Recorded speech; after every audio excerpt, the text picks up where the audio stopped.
les amis, aujourd'hui nous allons voir le tips numéro 7. Et qu'est-ce qu'on va voir? Encore un mouvement hyper simple que tout le monde fait de travers, on va dire. C'est le squat. Donc les erreurs que je vois le plus souvent à la salle, c'est quoi?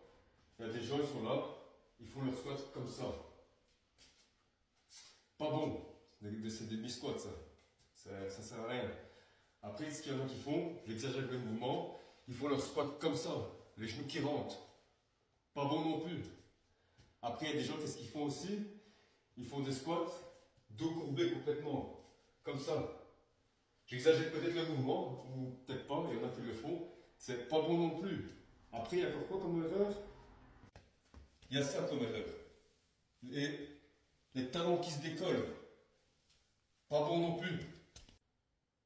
Donc, qu'est-ce qu'on fait pour corriger la position?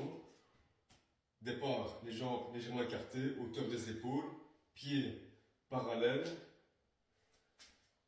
Et quand on descend, c'est tout simple, on ne coupe pas le dos, on descend bien droit. On pense à bien faire quoi? Tirer les fesses vers l'arrière, les jambes bien bas, ou voire limite parallèle au sol. On fait attention à quoi? À ne pas décoller les talons. D'ailleurs, les pointes de pied peuvent même se lever et on pousse sur les talons. Et là, on a un bon mouvement. Le buste toujours bien relevé. Et là, c'est un mouvement correct. Maintenant, de face, on voit bien que les genoux ne rentrent pas vers l'intérieur et que mes talons ne se décollent pas. Maintenant, un petit truc, parce que ici on n'est pas en train de faire une compétition, on n'essaie pas de faire le plus de squats le plus rapidement possible. Ce qu'on veut, c'est un travail efficace et qui soit bénéfique pour le corps. Donc, qu'est-ce qu'on fait pour être optimal dans le mouvement? Je remonte. Donc, on descend bien bas. Et quand on remonte, on ne s'arrête pas ici, mais on fait une extension complète. On contracte les abdos. Et bien sûr, quand on remonte, en contractant les abdos, on contracte les fessiers. Là, on est dans un travail optimal.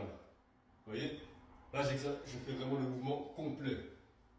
Et là, il y a tout qui travaille. Il y a les cuisses, les abdos et il y a les fessiers. Et là, on m'appréciera plus tard. Donc voilà, on a fini avec le tips numéro 7. J'espère que ça vous a plu. Toujours un mouvement simple, mais bon, il faut quand même en parler. N'hésitez pas à me dire en commentaire si vous voulez voir d'autres mouvements. Et n'oubliez pas, travaillez juste, travaillez propre et soyez disciplinés. Ciao, ciao!